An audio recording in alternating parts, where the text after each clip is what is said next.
Êxodo. Shemot. Capítulo 1. Estes são os nomes dos filhos de Ishau que foram com Jacob para o Egito, cada homem com os da sua casa. Ruben, Chama, conhecido por Simeão, Levi e Alda, conhecido por Judá, Issacar, Zebulão e Beniamim, Dan e Naftali, Gade e Asser. Ao todo, os descendentes de Jacob eram 70 pessoas. E Usfi, conhecido por José, já estava no Egito. Por fim, Usfi morreu, bem como todos os seus irmãos e toda aquela geração. Os Ishalitas tiveram filhos e aumentaram muito, e continuaram a se multiplicar e a se tornar mais fortes num ritmo extraordinário, de modo que encheram o país.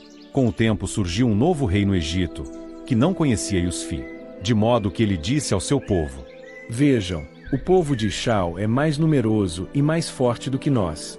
Temos de agir com astúcia contra eles.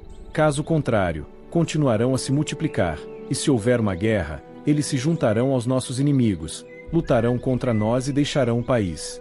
Por isso, designaram-lhes chefes de trabalhos forçados para oprimi-los com tarefas pesadas, e os Ishalitas construíram para Faraó as cidades armazéns de Pitom e Ramsés. Mas quanto mais eram oprimidos, mais se multiplicavam e se espalhavam. Assim, os egípcios ficaram com muito medo dos Ishalitas. Por isso, eles submeteram os Ishalitas à dura escravidão. Tornaram a sua vida amarga com a pesada tarefa de fabricar argamassa de argila e tijolos, e com toda forma de escravidão no campo. Sim, fizeram-nos trabalhar arduamente em condições difíceis, com todas as formas de escravidão. Mais tarde, o rei do Egito falou com as parteiras hebreias cujos nomes eram Sifrá e Puá. Ele lhes disse: Quando vocês ajudarem as mulheres hebreias a dar à luz e as virem no assento de parto, matem a criança se for menino, mas, se for menina, deixem-na viver. No entanto, as parteiras temiam o verdadeiro Criador e não fizeram o que o rei do Egito lhes havia ordenado, mas deixaram vivos os meninos. Com o tempo, o rei do Egito chamou as parteiras e lhes perguntou: Por que vocês deixaram vivos os meninos? Então, uma das parteiras respondeu ao faraó: As mulheres hebreias não são como as mulheres egípcias. Elas são cheias de vigor e dão à luz antes de a parteira chegar. De modo que o Criador tratou bem as parteiras, e o povo aumentava e se tornava muito forte. E visto que as parteiras temeram o verdadeiro Criador, mais tarde ele lhes concedeu que tivessem suas próprias famílias. Por fim, Faraó ordenou a todo o seu povo: Vocês devem jogar no rio Nilo todo menino recém-nascido dos hebreus, mas devem deixar viva toda menina. Êxodo. Shemot. Capítulo 2. Naquela época, certo homem da casa de Levi se casou com uma filha de Levi, e a mulher ficou grávida e deu à luz um filho. Ao ver como ele era bonito, ela o manteve escondido por 3 meses. Quando não conseguiu mais escondê-lo, pegou um cesto de papiro e o revestiu de betume e piche. Depois colocou o menino nele e pôs o cesto entre os juncos na margem do rio Nilo. Mas a irmã dele ficou a certa distância para ver o que aconteceria com ele. A filha de Faraó desceu para se banhar no Nilo enquanto suas criadas estavam andando à margem do Nilo. Ela viu então o cesto no meio dos juncos e imediatamente enviou a sua escrava para apanhá-lo. Quando ela o abriu, viu o menino, e o menino estava chorando. Ela teve pena dele, mas disse: Este é um dos meninos hebreus.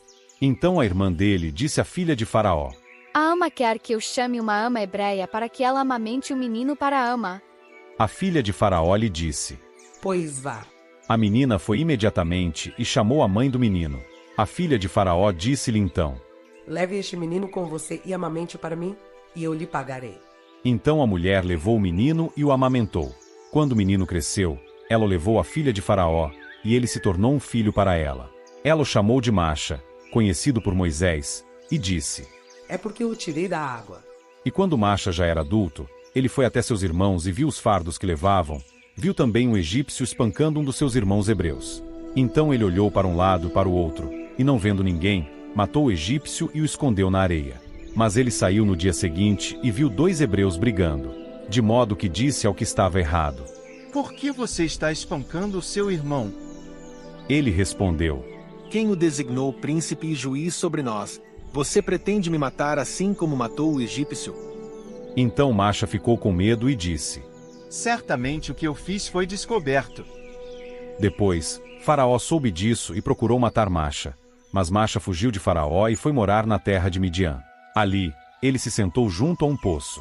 O sacerdote de Midian tinha 7 filhas, e elas chegaram para tirar água e encher os bebedouros, a fim de dar de beber às ovelhas do seu pai.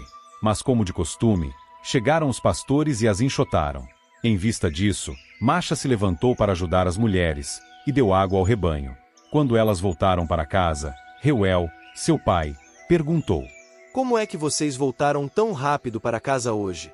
E uma delas respondeu: Um egípcio nos livrou dos pastores, e até tirou água para nós e deu de beber ao rebanho. Ele disse às suas filhas: Mas onde ele está? Por que deixaram o homem para trás? Chamem-no, para que coma conosco.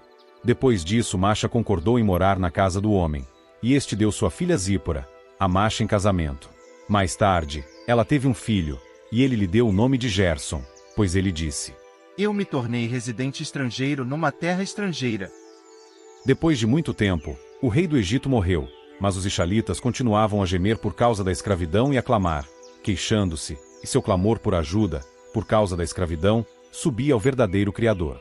Então o Criador ouviu seu gemido, e o Criador se lembrou do pacto que havia feito com Abraão, e Alza, conhecido por Isaque, e Jaacovi, conhecido por Jacó. Assim o Criador voltou a sua atenção para os israelitas e viu o seu sofrimento.